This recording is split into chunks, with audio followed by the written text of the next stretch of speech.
Welcome back to Truck Tech, everyone. A new show and a new week. We are here in Boston, Massachusetts, where I have an opportunity in just a little bit to spend some time with Martin Daum, the CEO and chairman of the board of Daimler Truck. That is the big Daimler Truck, the global version.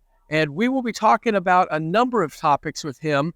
They just finished, the Daimler executive team finished a Capital Markets Day presentation, their first live event that they've had since Daimler became a standalone company, being spun out of Daimler AG, which was its parent was Mercedes-Benz passenger cars. So now with Daum in charge and with a lot of really positive projections from Daimler, we'll talk about that. We'll also talk to him about obviously some technology moves. He's got very strong opinions on most of these things, so it'll be good to hear from him. Look forward to having you take a look right now. Martin Daum, thank you very much for taking the time to talk with me for Truck Tech this week. It's great to have you. Thanks for having us in Boston yesterday. And it is so good to hear your plans and some of the very sunny projections that you held. Let me understand from you a little bit how the reaction went. You were talking to analysts here in Boston. I mean, the analysts appreciate several things. Number one, the transparency we show, and that we not just talk numbers, that we talk technology as well. Because I think that's the essence of Daimler Trucks. That's the essence of Daimler Trucks North America, of the Freightliner brand. We define ourselves through technology, bringing the best solutions to our customers to make their life easier. You had some pretty interesting projections and some pretty big numbers out there, including 40 to 60% revenue increases by the end of the decade. That is sort of what you can do, but a lot of things have to happen to make that, right? Yeah, but first of all, it has to do with us to have great products. For me, revenue is never a target. I don't do business to have revenue. I do business to give our customers good solutions. Yeah, the same was in the old days of market share. Yeah, it's not the market share. Yeah, it's about having great solutions out. Then you don't have to worry about the other stuff. Yeah, well, it's interesting though. Market share is also something that you're predicting, and I have to ask because gaining 5% share, 5 percentage points of share seems enormous in the North American market. Now, you are the leader there at 40% roughly. You project 45 by the end of the decade. Who's going to give that to you? Where are you getting that? I mean, if you go back a couple of years, not so long, DTNA was at 30%. Yeah. So we already did the step from 30 to 40. We see a lot of growth in the vocational segment where we now have this Western Star Series, an absolutely great product, which will expand its presence in the market. So I'm pretty positive that we'll get there. Well, and you've got the whole X series now, right? Yeah. I mean, which is, at the 57X level, you've got the nice complement to the Cascadia. You've got, some heavy haul products below that. Yeah. There apparently is perhaps some customers that you haven't reached yet. If you're, Yeah, we have a great dealer network. Yeah, we put a lot of emphasis in the last years, improving the dealer network where we had weak spots, make some strong spots. We have great partners out there in the market. I would say if we are with a customer, we are there for the long run. We are good partners, ease of doing business with us. So very positive. Yeah.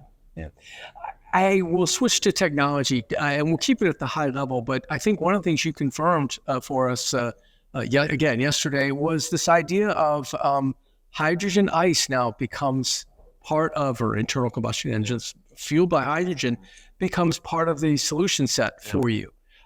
This is something back in Germany when we last talked, you said you were looking at, but something's happened to tip it over, right? I mean, the hydrogen ICE is a great solution, especially for vocational trucks, because you can use a lot. Vocational trucks, it's a huge complexity, and it's the interface between the body and the power source through a transmission. And with the hydrogen ICE, we can transform everything we have today in the combustion engine world into the new area as well. The reason why if you would have asked me the same question about a year ago, I was not sure whether the regulators would allow that, because by burning even hydrogen, you get some byproducts in much lesser quantities than on today's if you burn oil or diesel, but you still get some. And the big question is, would those trucks be considered zero emission? The answer by the regulators, especially in Europe these days, is yes. So we are ready to go there. Otherwise, we have great electric trucks, whether battery or fuel cell electric. And just to close out on hydrogen ICE, that seems to be a tipping point for you, that European Commission decision where they're saying they do qualify. Yeah. And we so for us, it's not a new technology. Yeah. For me, to be great on hydrogen ICE, you need two things. You need a lot of knowledge about ICE, and we certainly have that, 120 years. And you need a lot of experience on handling hydrogen on a truck. And through our fuel cell experience, since many years, we have that too. So we just combine the two experiences, and therefore we have pretty fast to play. I went back and listened to what we talked about in Germany back in September regarding sort of the approach to fuel cells that you're taking with Cellcentric and Volvo. And you said at the time that, you had and brought basically all of the knowledge and the history with fuel cells to that, and you got a good financial partner. Yeah. You were talking about how it couldn't be really 51-49 because no marriage works that way. Yeah. But a 50-50 works rather well. You would have picked that up a little bit. You remember that very well with a marriage. It's fine. Yeah. Whoever from your listeners thinks of a 51-49 marriage might discuss with his or her significant other who has a 51%. That's right. I have 32 years, and we're running 50-50 in my house. And that is a good partnership as well. Yeah. You have to be on high level with each other. You have to understand you need the same. It's just like in any good relationship. You need the same long-term targets. You need the same values. You need the same way how you approach things, and you complement each other with your strengths. And this is exactly happening on that Volvo joint venture with Cellcentric, going extremely well.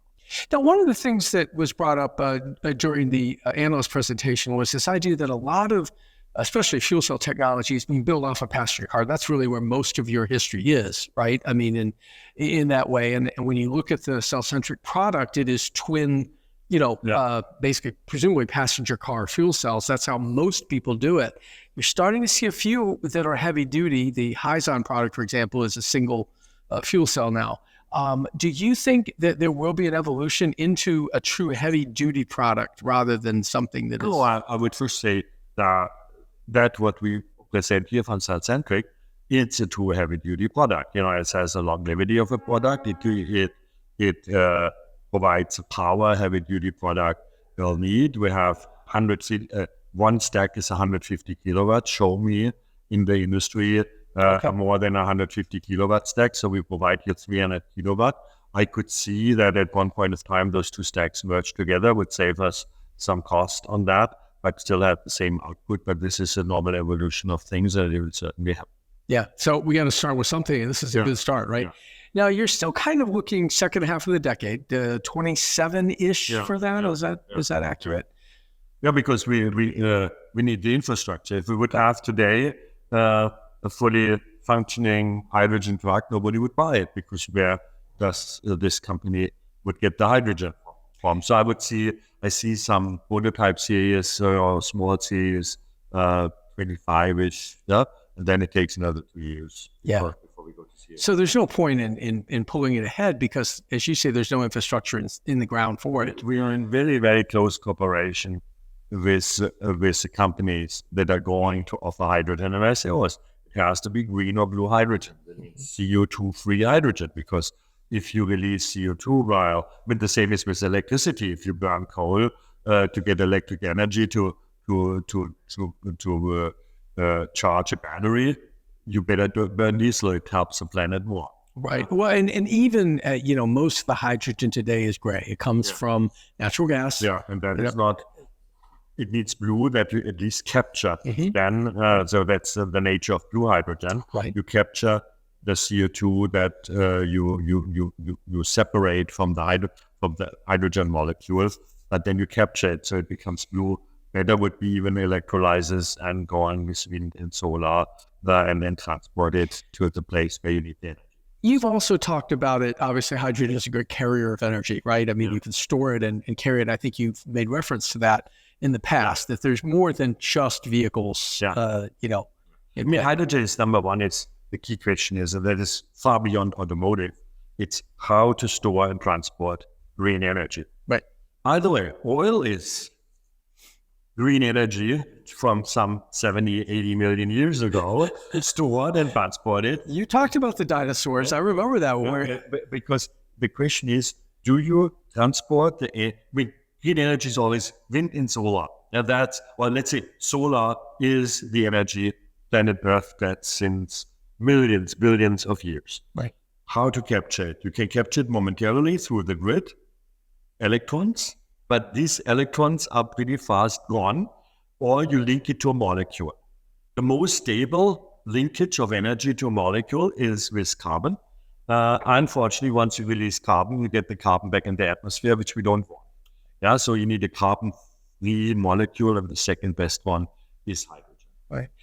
On the subject of infrastructure, you were part of two build-outs, if you will, for in Europe as well as in the U.S. How about an update on this? I know you've named them, and you're moving towards getting a structure in place. Yeah, and we have in both Milands in Europe and Greenland in the U.S. In Europe, there's competitors. In the U.S., there's an energy company and a financial investor.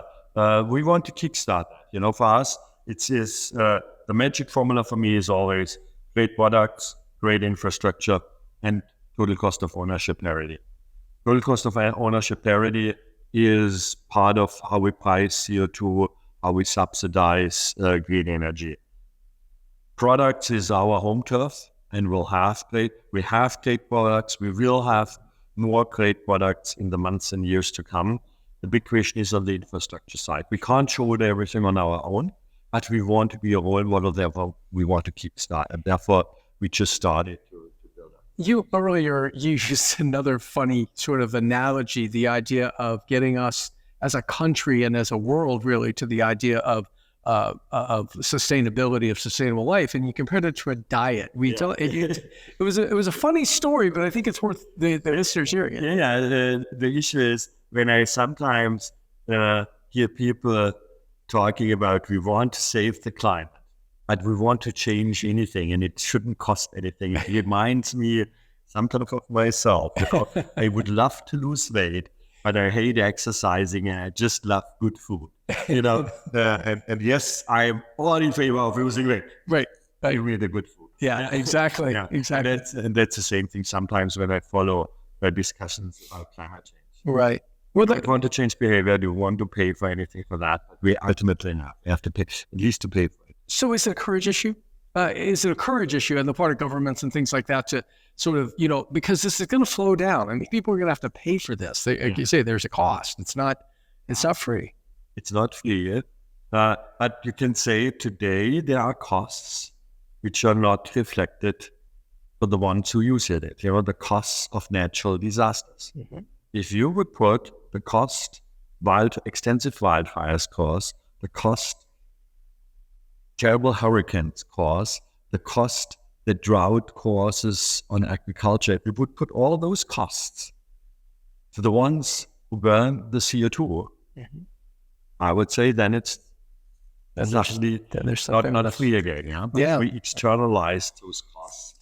And I think what I really like is that the world starts to rethink those things, and then ultimately I'm an optimist.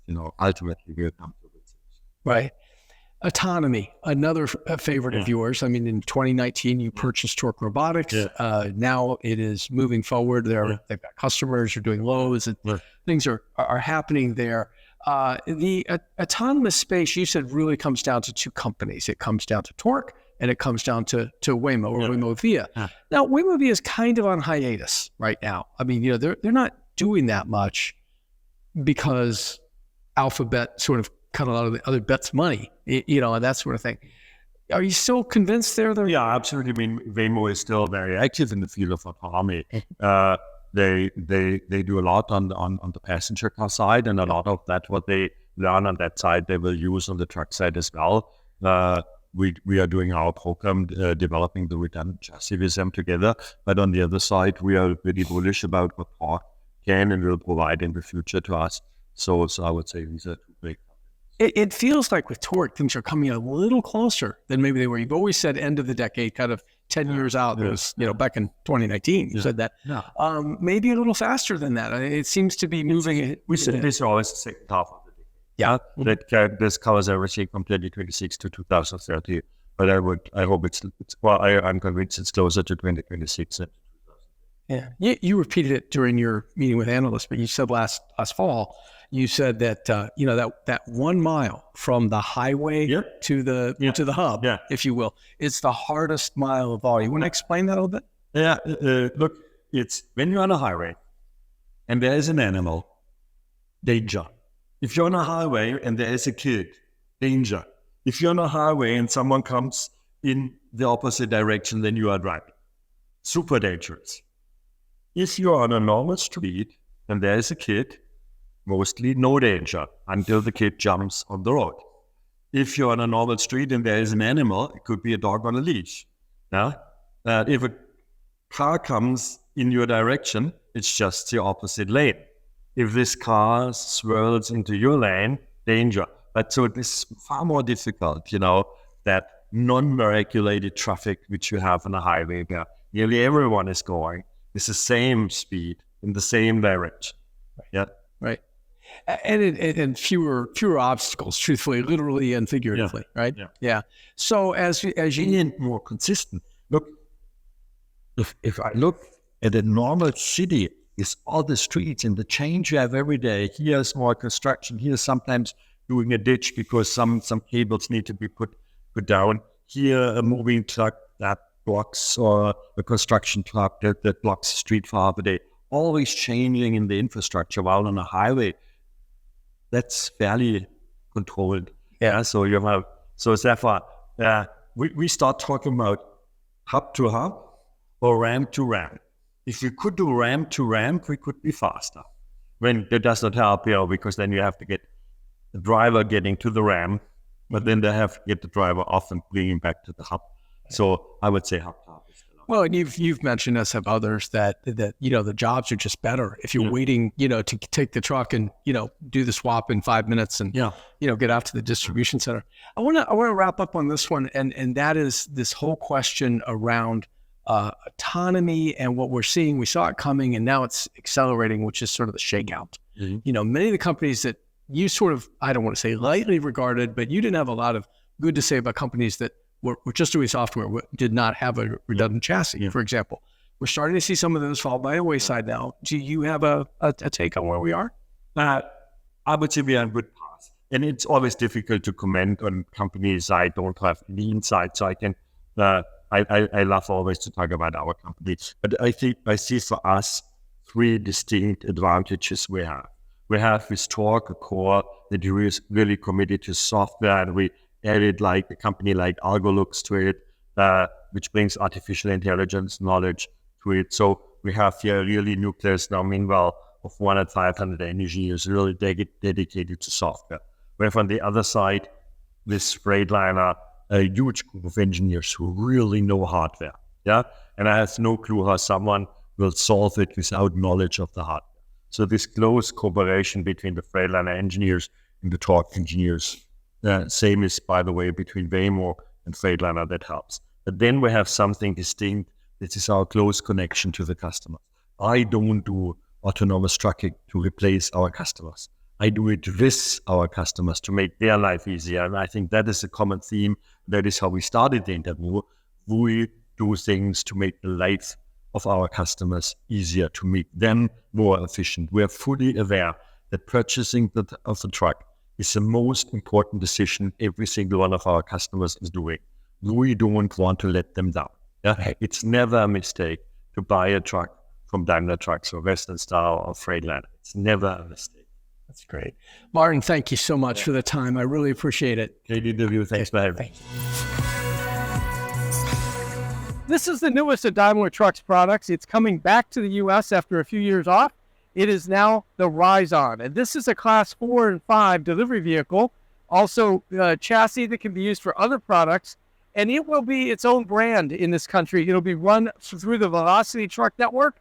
Let's go take a ride. So Phil Burko, sales manager for Rizon. This is new. This is something that's on its way here from Yokohama, Japan, and it will fill in a gap really for Daimler in this market. Is that correct? That's right. This is a new entrant to Class 4 and 5 for us. So that brings us down a few sizes from where we've played traditionally with Daimler Trucks products here in the U.S. Yeah, and the idea of this is a burgeoning area really, especially Class 5. I mean, there's a ton of competition, but it seems like when the 800-pound gorilla, Daimler in this case, comes in, everybody else should be the one sort of fearing, right? Well, one of the things that really is going to set us apart is this is a series production vehicle. It rolls down a production line. It's been tested by Daimler engineers, and that's really what's going to be different from a lot of the competition that's out there. And this time, it's an electric vehicle only. In other words, I understand that the gas and I don't know if there was a diesel version. The gas versions are going away. This is going to be an electric vehicle only. Is that correct? Exactly. The Rizon brand is dedicated to zero emissions urban transportation, U.S. and Canada. Okay. And it's primarily a U.S. brand. Is that right? I mean, a new brand in this country. Right. And we are planning on rolling out further into the U.S. and then by the probably end of next year, we should be in Canada. Mm-hmm. And mostly through Velocity Truck Centers. Is that correct? So Velocity is acting as a distributor for us, which is a different sales model than folks are kind of used to with Daimler companies. So they handle a lot of the market-facing activities. So from everything from import to dealer network, and then managing the sales of that dealer network. Velocity's responsibility. Okay. Why don't you take us for a ride? Yeah, you bet. All right.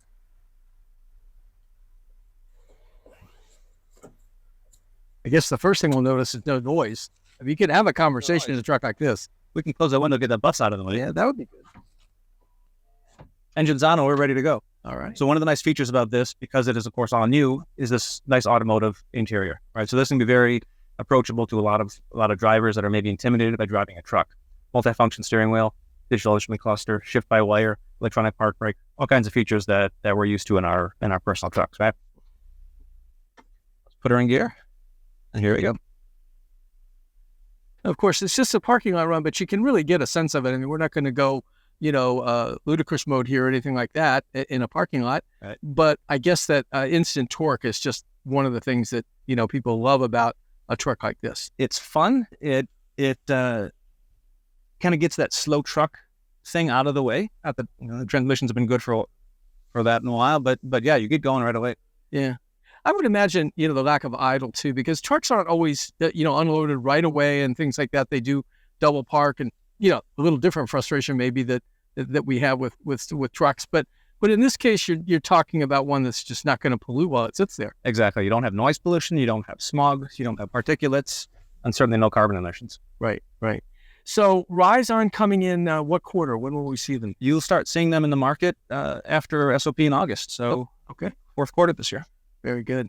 All right. Well, Phil, thank you so much for taking us for the ride, and thanks for helping us out on this one. My pleasure. Well, we hope you enjoyed that interview with Mountain Daum. We were very fortunate that the Daimler folks were able to provide him for us this week. Next week, interestingly enough, we'll have another sort of Daimler thing, but from the past. Roger Nielsen, who was the CEO and actually was appointed to the CEO role at Daimler Truck North America by Martin Daum, will be our scheduled guest next week. So I hope we'll see you then.